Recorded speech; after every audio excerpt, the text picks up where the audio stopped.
Bueno, gracias por el honor de haberme invitado a participar de esta presentación de un libro cuya temática es absolutamente clave para la comprensión de la Guerra de Malvinas, todavía incomprendida, además de tergiversada, por supuesto. Y es clave porque es clave determinar quién fue el agresor en la guerra. Lamentablemente se ha difundido, contra toda evidencia, que los agresores fuimos nosotros. Se utiliza popularmente la palabra invasión para referirse al 2 de abril. Hasta tratadistas muy serios, como por ejemplo el Tata Joffre en su libro 1982, utiliza la palabra invasión. Ha echado raíces esto de que los agresores fuimos nosotros y se ha olvidado, por ejemplo, que en el juicio que se le hizo a la Junta Militar de Malvinas, tanto el famoso Ocampo, el fiscal de aquel juicio contra las juntas, como el presidente del tribunal, Catani, los dos dijeron que fue una guerra de defensa propia, de defensa del territorio nacional, es decir, que no fue de agresión. Por eso es tan clave todos los datos que aporta el libro del Comodoro Moro en ese sentido.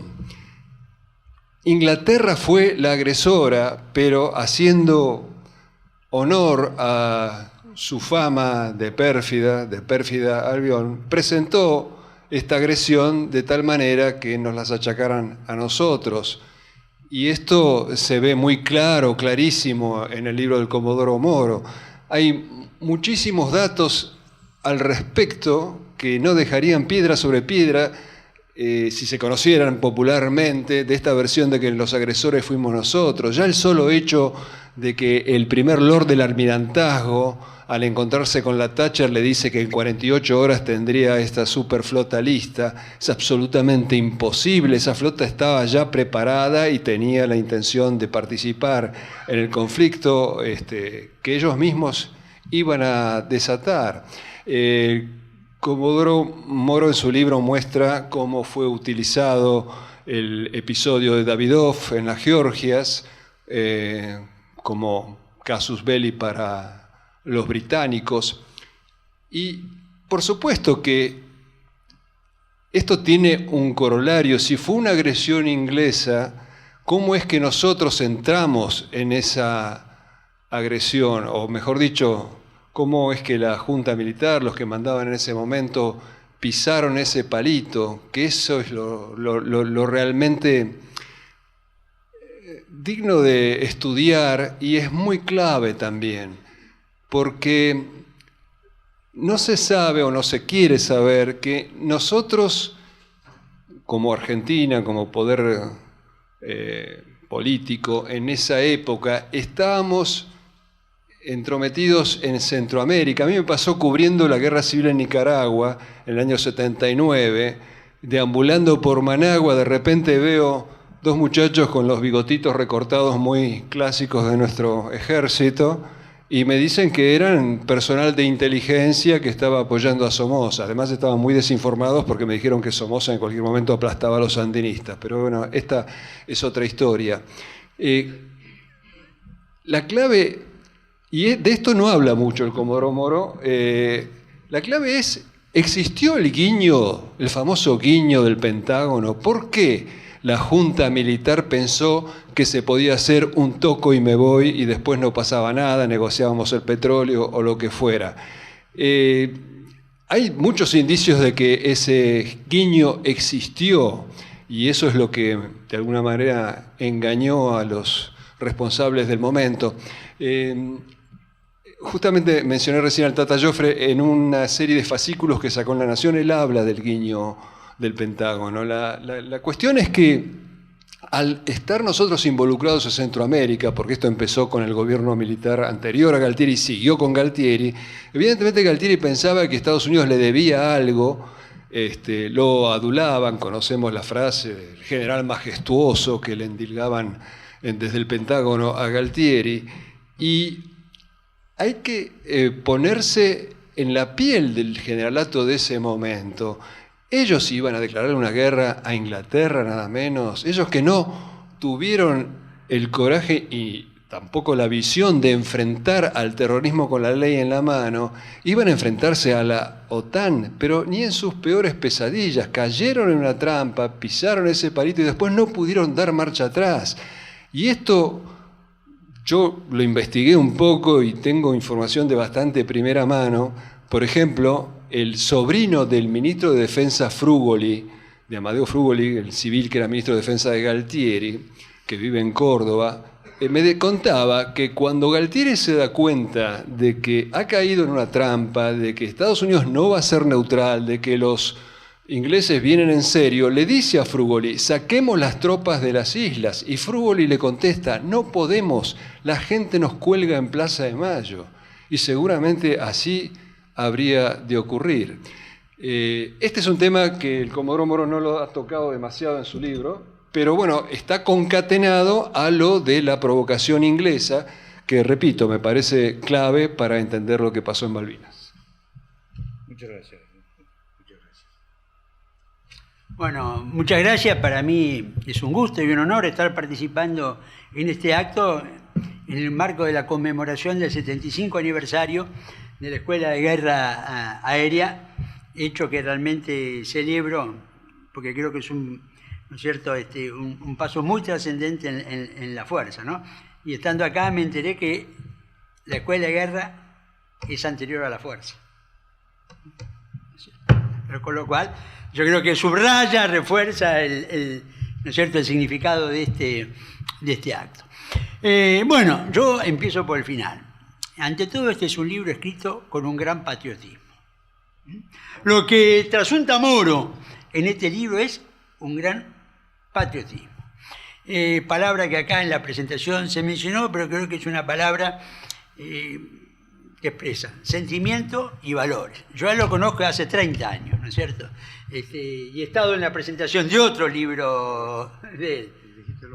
Por eso digo. Pero es que me parece que es el término que más acabadamente expresa lo que, la intención y los valores con el cual él ¿no es cierto?, él lo ha escrito. Bueno, en primer lugar, yo en la misma línea que dijo Nicolás, él lo que hace es un análisis muy preciso de la política y el rol de Gran Bretaña en este conflicto, pero lo hace con una perspectiva histórica, ¿no es cierto? Y sobre todo profundiza esos hechos de fines de los años 60, principios de los años 70, donde Gran Bretaña parecía dispuesta y había dado pasos muy concretos en la dirección a iniciar un proceso, ¿no es cierto?, de por lo menos retorno parcial, ¿no es cierto?, de las islas o una porción de las islas a la soberanía argentina. ¿Qué pasa en la visión británica de esos fines de los 60, principios de los 70, ¿no es cierto?, donde parecen tener bajo interés por la Malvinas, donde además es un momento donde, bueno, está en pleno proceso de desmontar el Imperio Británico, que ya el Reino Unido no tiene capacidad ni económica ni militar, ¿no es cierto?, de sostenerlo. Pero saltamos 10 años después y a principios de los 80 vemos un Reino Unido con un interés estratégico por la Malvina sensiblemente mayor que el que había tenido una década antes. Bueno, y me parece que esto es muy claro, este cambio en la visión británica de las islas. Y bueno, y entonces, porque ese primer paso de fines de los 60 a principios de los 70, donde Gran Bretaña pone en marcha, y esto por eso digo que Moro me parece que lo explica muy bien, saltamos a principios de los 80 y hay un Reino Unido que ha revalorizado la visión estratégica sobre Malvinas. Yo no voy a extenderme sobre esto, lo único que digo algo que, bueno, a lo mejor alguno que estuvo acá, que me tuvo que aguantar en otra charla, me lo escuchó.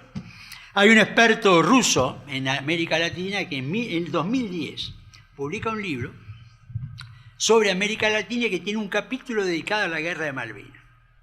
Y es lo que sostiene, como tesis central, y dice: cuando a mediados del siglo XXI se escriba la historia, la guerra de Malvinas va a haber, esa guerra de Malvinas que parece un poco descolocada en la visión estratégica, pues estamos, ¿no es cierto?, en la Guerra Fría, y entonces ¿no es cierto?, dice, va a haber sido la primera guerra por el control de la Antártida.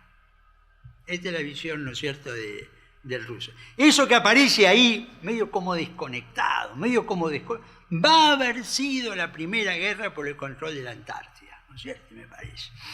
Y bueno, esto es una visión, una hipótesis, ¿no es cierto?, pero que me parece que tiene bastante que ver con el cambio de prioridad estratégica que tiene Malvinas para toda la estrategia británica. Respecto a lo que dice Nicolás, yo coincido y agregaría, los conflictos, y muchos de los conflictos bélicos, se desatan por errores de cálculo. En realidad, tanto la Primera como la Segunda Guerra Mundial son grandes errores de cálculo. Si Hitler hubiera sabido que el Reino Unido y Francia iban a la guerra para defender Polonia, no habían ido por Austria, no habían ido por la República Checa, no habían ido, ¿no es cierto?, no lo hubiera hecho. Y de esto hay evidencia porque pasa 10 meses donde se pone a planificar qué hace, no tenía un plan de contingencia, aunque nos parezca extraño. La misma Primera Guerra, todos pensaron de que iba a ser una guerra corta, rápida, de movimiento, y se metieron, no sé si... Bueno, yo lo que creo es que acá hubo un error de cálculo. Es decir, lo que comete la Junta Militar del principio del 82 es un error de cálculo. Digamos, cosa que no es tan extraña, ¿no es cierto?, en este tipo de cuestión. El punto, porque me entusiasma el enfoque de Casanseo, el punto de si hubo luz verde de Estados Unidos, está este problema. Estados Unidos es un poder multipolar. Lo que piensa el Pentágono no es necesariamente lo que piensa Wall Street, lo que piensa el New York Times y el Washington Post es otra cosa, el Congreso, la Casa Blanca, el Consejo de Seguridad Nacional. Y por eso, y las opiniones no son homogéneas, ¿no es cierto?, en este sentido. Entonces, lo que yo reconstruyo de la historia es que el general Bernard Walters le dijo, ¿no es cierto?, a Galtieri, es tan importante lo que ustedes hacen en Centroamérica que nosotros estamos dispuestos no a permitir la ocupación o la recuperación de las Malvinas, pero sí, ¿no es cierto?, y acá aparece un error de cálculo, ¿no es cierto?, en todo esto. Ahora, respecto a lo que dice Nicolás, ¿no es cierto?, respecto a la preparación. Cuando uno lee, porque los ingleses han escrito sobre la guerra más que nosotros, en cantidad de volumen. Una va en las grandes librerías de Londres, encuentra el anaquel de Malvinas, 40, 50 libros, ¿no es cierto? Ellos han escrito más que nosotros. Digamos, la parte de inteligencia, ellos sostienen algo que, bueno, la visión de ellos dice, Malvinas fue el mayor yerro de la inteligencia británica en el siglo XX. Sabemos todo lo que los argentinos teníamos, pero nos faltaba un informante dentro de la Junta Militar, ¿no es cierto?, en ese sentido. Bueno, yo creo que esa anticipación, ¿no es cierto?, que dice Nicolás, es porque hubo una eficacia de la inteligencia británica en captar. A lo mejor no tenían un informante dentro de la Junta Militar, pero en este sentido, ¿no es cierto?, es cierto, la operación se mantuvo en secreto, pero se preparó de aproximadamente 2 meses antes. Entonces, yo lo que creo es que ellos tenían información, aunque digan que no la tenían. Y esto es lo que permitió, si algo han demostrado a lo largo de la historia los británicos, es tener una gran capacidad en materia de servicios, ¿no es cierto?, de servicios de inteligencia. Bueno, todo esto, yo diría que Moro, aparte de hacer todo un análisis de esto, y agrego un solo dato. Cuando muere Reagan, el embajador británico en Washington, durante la guerra de Malvinas, escribió una nota en uno de los diarios americanos de homenaje o de elogio a Reagan. Y dice, el momento más difícil de mi embajada con Reagan fue la guerra de las Malvinas, dice el embajador inglés. Reagan no podía entender por qué nosotros íbamos a ir a la guerra por unos peñascos que estaban ahí en el sur, es lo que dice. Y dice, y el que salvó la situación para nosotros fue Gaspard Weinberger, que es el jefe del Pentágono.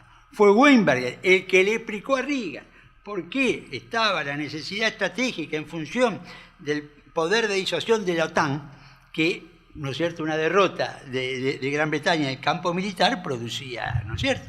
En la visión de este embajador, bueno, que fue protagonista del periodo, había sido Reagan, no le encontraba razón, ¿no es cierto? Y fue el jefe del Pentágono el que, ¿no es cierto?, lo convence. Pero yo diría que más allá de una serie de detalles que nos plantea Moro sobre todo este proceso, y yo diría que todo este relato de Moro es muy importante hacia adelante, ¿no es cierto? Porque yo creo que el interés británico en las Islas Malvinas es más que a principios del 82. Y es más a principios del 82 por toda la producción sobre Malvinas que tiene esto y porque estamos frente a un proceso en el cual, alguna vez, ¿no es cierto?, lo que estamos es las grandes potencias. A mí me hace acordar a la Europa de fines del siglo V. Bueno, todo esto está sin soberanía, vamos por eso. Y en este vamos por eso están los océanos, está el espacio, está la Antártida, está el Ártico, y no voy a entrar en los detalles de esto, y en ese tipo de proyección, la presencia, la Malvinas, todas las islas han recuperado o han aumentado su importancia estratégica en el mundo, por eso los chinos fabrican islas artificiales.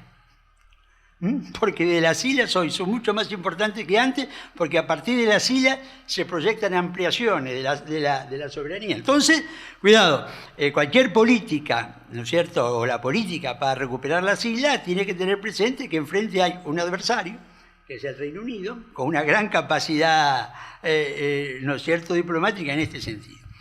Pero hay dos cuestiones más, yo diría que agrega Moro en este, ¿no es cierto?, en este libro. Uno tiene que ver con los valores y otro tiene que ver con los veteranos.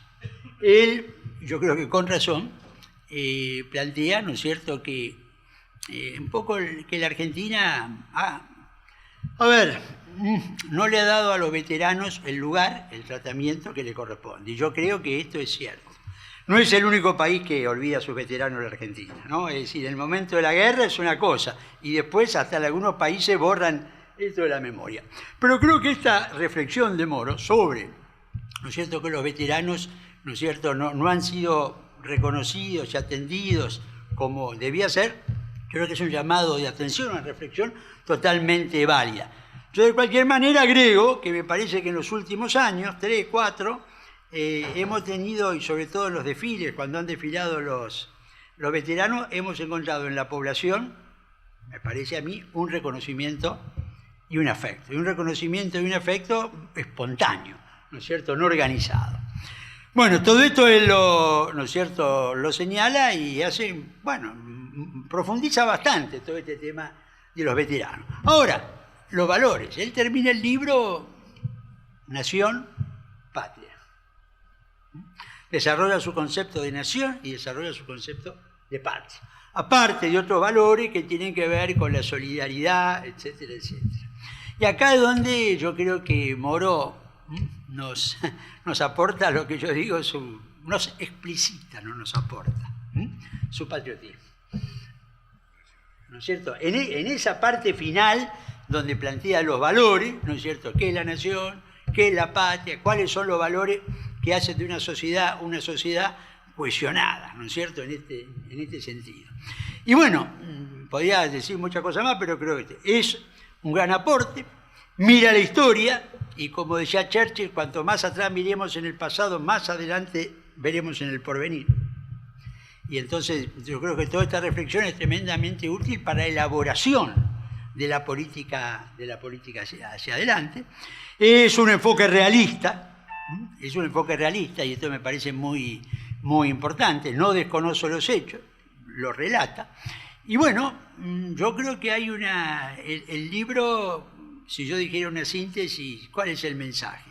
Y miren, la política, como yo lo interpreto, le pongo en mis palabras, la política para recuperación de las Malvinas tiene que ser una combinación de coraje y prudencia. Coraje y prudencia parecen dos términos contradictorios, pero uno necesita de la compañía del otro. Prudencia sin coraje nos lleva al temor. Coraje sin prudencia al revés nos lleva a la temeridad. ¿No es cierto? Y me parece que yo, si saco una conclusión del libro de Moro, diría, tenemos que enfrentar esto que es mandato constitucional, pero nuestros muertos le ponen además un compromiso, ¿no es cierto?, hacia el pasado. Tenemos que enfrentarlo con esas dos cuestiones, el coraje y la prudencia. Muchas gracias.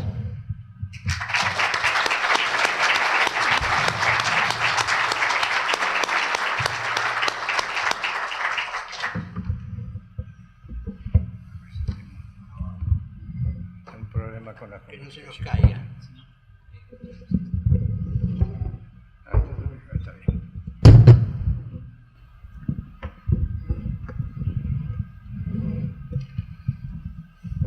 Bueno, cuando era alférez de Currique en aeronáutica, había problemas con las comunicaciones.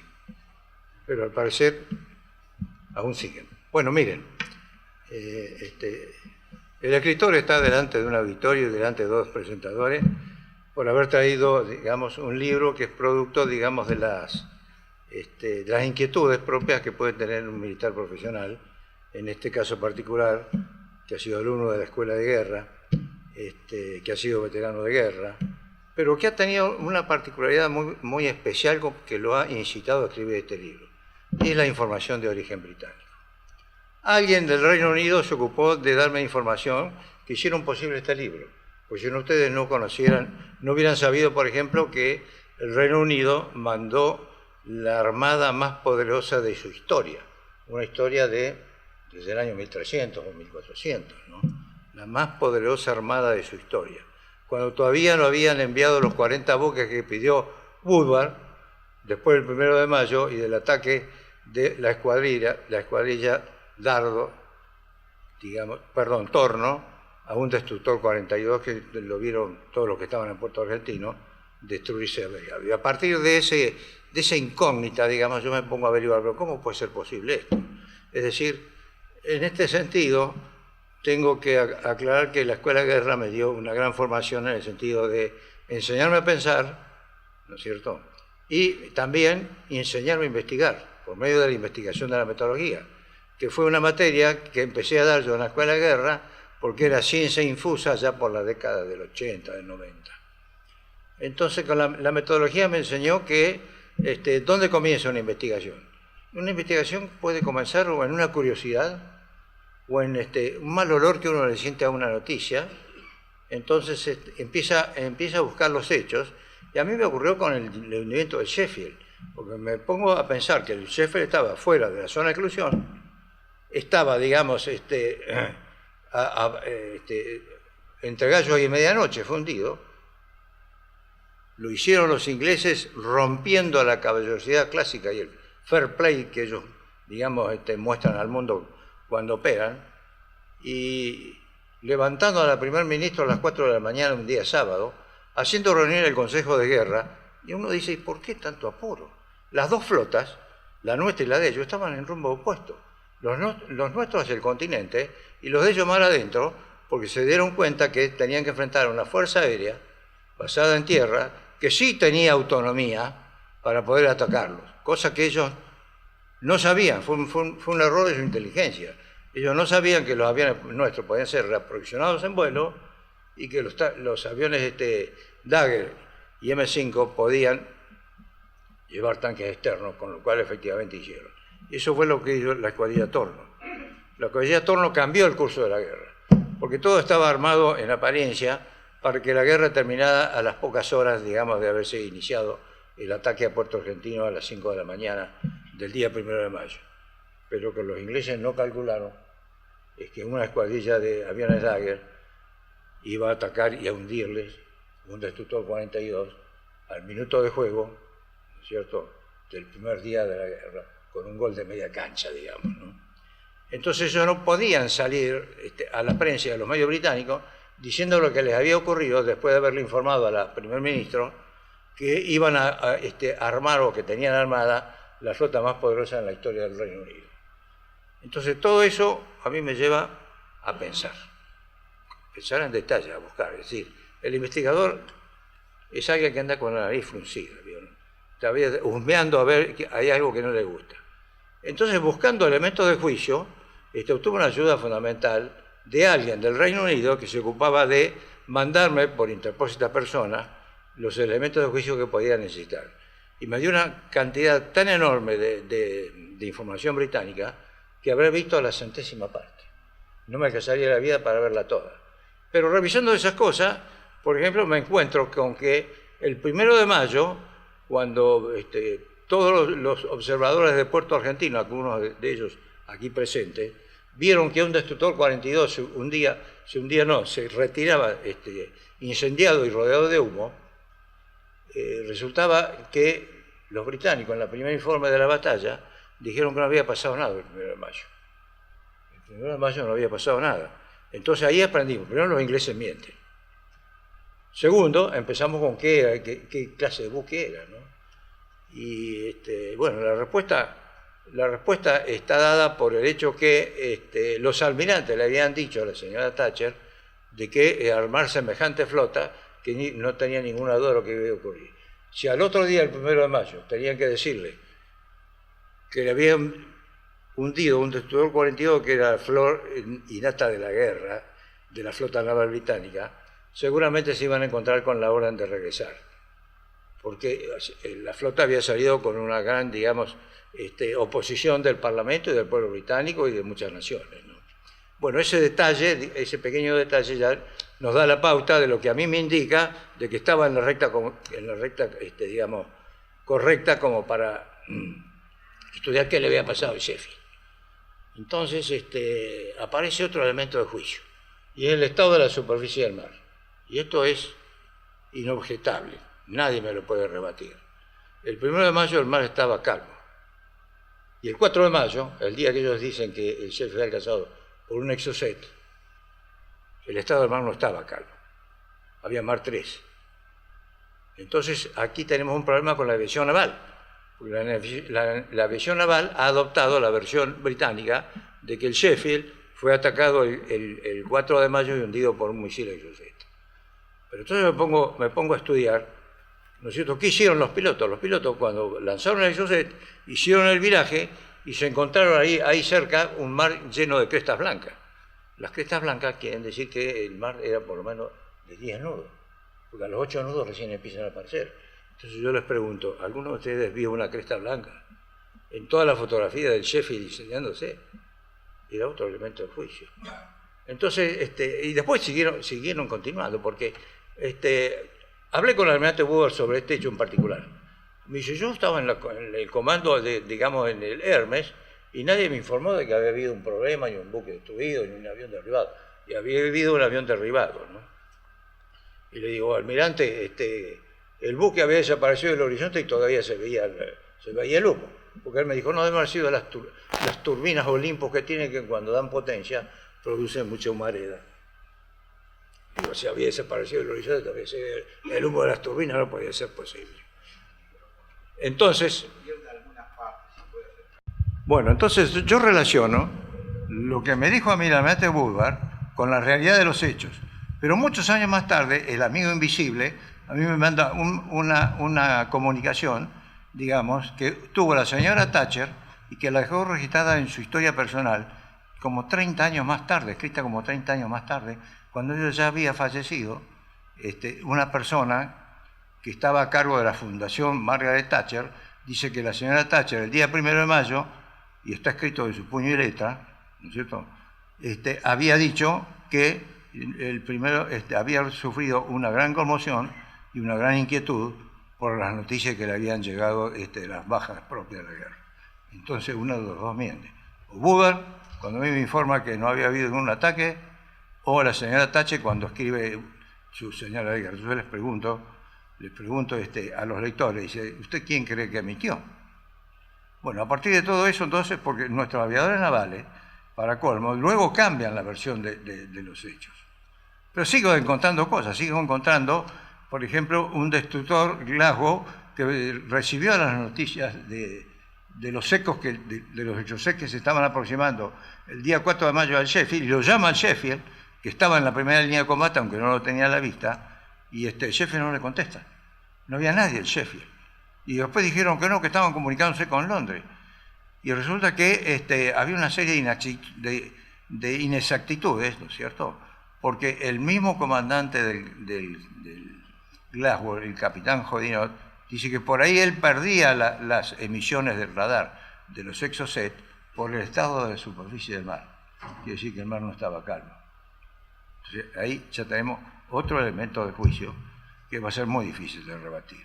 Bueno, yo les relato esto, entre otras muchas cosas, porque, digamos, una investigación no se puede detener con una idea superficial de la cuestión, ¿no? Y lo más importante que encontré fueron los mensajes del gobernador Hunt a corresponsales a los cuales no tendría que haberle informado lo que había pasado con Davidoff en la isla Georgia, diciéndoles que era una invasión, la falsa bandera, que no tenían permiso, etcétera, etcétera. Y todo era falso. Pero eso lo recogieron los medios británicos, el ministro de Defensa británico, y entonces dijeron que había sido una invasión y una lesión de la soberanía argentina. Y eso levantó al Parlamento, ¿no es cierto?, obligó, digamos, al pueblo británico a tomar conciencia de lo que estaba ocurriendo, y ya estaban todos los elementos de juicio para decir que Argentina había sido agresora, y Argentina había invadido las Islas Falkland. No invadió las Islas Falkland, fue en la isla Georgia lo que hizo. Cuestión que no tuvieron digamos, la sutileza de no poner en texto claro, porque ellos dijeron que la infracción había sido cometida en las Islas Malvinas, lo cual era falso. Y geopolíticamente no es lo mismo, y menos en un conflicto, ¿no? Y también tuvimos que, eso en la Comisión Rattenberg tuvimos un problema muy serio para determinar qué es lo que pasó en general, porque nosotros nos encontramos con una opinión y digamos, se destapó. Ahí está. ¿Está bien? Lo encontramos con una opinión en un lado y con otra opinión diferente en otro. Y bueno, y todo eso fue necesario, digamos, que quedó en claro cuando recibí los mensajes que mandó Davidoff a corresponsales que no tendría que haberlos informado, pasando sobre la autoridad del embajador William, que era su jefe, y que él estaba, digamos, sumido en la tarea de cumplir la orden que le había dado la señora Thatcher de la política de terminar con el sistema colonial británico en el mundo, ¿no es cierto?, ya autorizado por el Parlamento. Entonces, evidentemente, pensé que era necesario que todas estas cosas pasaran al conocimiento público, así que yo agradezco infinitamente a los dos señores que han presentado mi libro, le agradezco a la Escuela de Guerra que me dio los fundamentos para poder, digamos, realizar la investigación, y a todos ustedes que han venido acá, a los cuales los quiero mucho. Nada más.